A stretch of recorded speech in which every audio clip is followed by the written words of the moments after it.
Mga kautang, bagong loan application ngayon na nagpapautang ng 30,000 and yes, kahit po ako ay tapos na sa pag-apply dito, hindi nagbago yung offer as in 30,000 talaga. Pero pwede kayong mamili ng 1,000, 3,000 up to 30,000. Hello mga kautang, welcome back dito sa aking channel. This is Clarice, ang inyong number 1.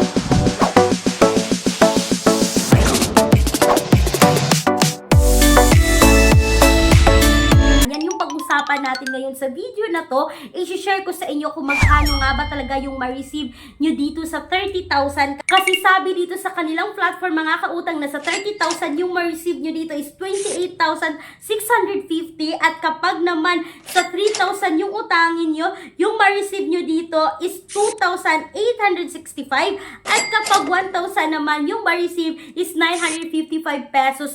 So yan yung i-legit check natin kung legit nga ba talaga kasi sabi dito 90 days or 3 installment or 3 months installment every 1 month yung interval sa pagbabayad. Yan yung alamin natin ngayon sa video na to. Pero mga kautang, kung gusto nyo pang malakihan talaga, like nagpapautang ng minimum of 20,000, maximum of 2 million pesos, yes, legit po ito na bangko. And please take note that all applications submitted is subject for bank approval. For more details, kindly email me right away, clarissa@gmail.com or you can also Viber me na makikita yung Viber number sa screen. So eto na nga, no, hindi na natin masyadong papahabain pa mga kautang. Yung i-share ko sa inyo ngayon is all about Ezelon na under po ng Second P Financing Inc. And yes, ito po ay nakasec registered submitting entities sa CIC but hindi accessing entities sa CIC. So hindi na ako gagawa pa ng tutorial on how to apply this loan application. Didiretso tayo sa offer. So as you can see dito sa screen na 30,000 talaga yung offer but ang daming choices.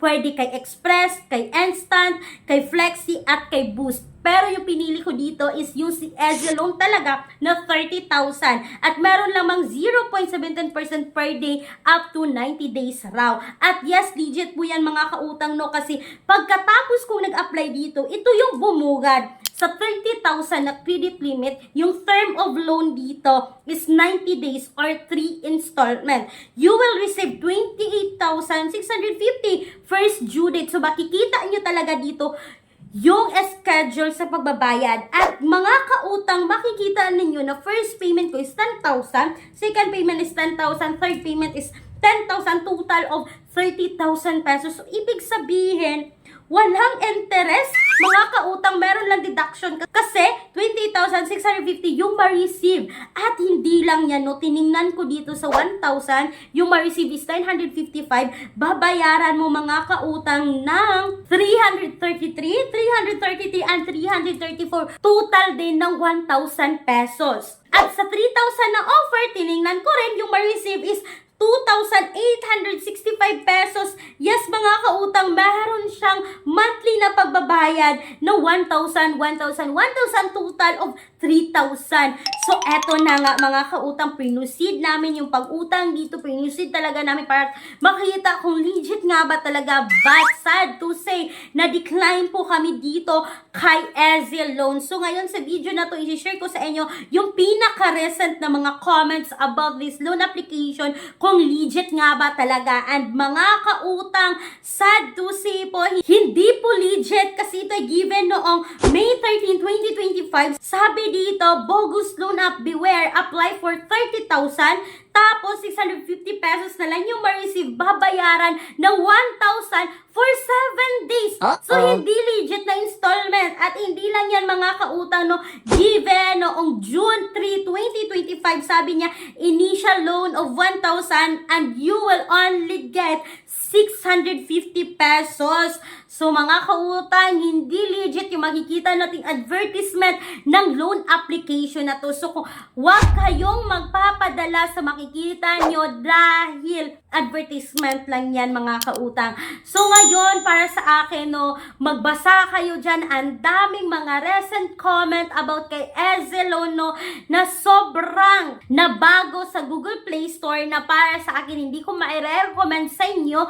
Pero alam ko mga kautang, naghahanap talaga kayo kasi nanunood kayo ngayon sa video na to. But huwag kayong mag-alala, ang daming nating mga alternatives loan app na apply direct website website. So, ibig sabihin, hindi nyo kailangan i-install, hindi kailangan i-download. At kapag ganito mga kautang, hindi tayo magbibigay ng permission na i-access yung phones natin. Pero hindi ibig sabihin na sinabi ko dito or nabanggit ko sa video na to, isubukan nyo agad-agad or pagsabay-sabayin nyo. Kasi what if po kapag pinagsabay-sabay nyo yung pag-utang dyan, kung na-approve kayo ng sabay-sabay rin po yung due date niyo, which is mahihirapan na tayo sa pagbabayad kasi short term lang talaga yung mga loan application. May mga 0% interest, pero 7 days, may mga mababang interest, pero up to 30 days, up to 21 days, up to 18 days. At least kung i-compare natin sa iba loan application na ang sobrang laki ng katas, mas better na rin tong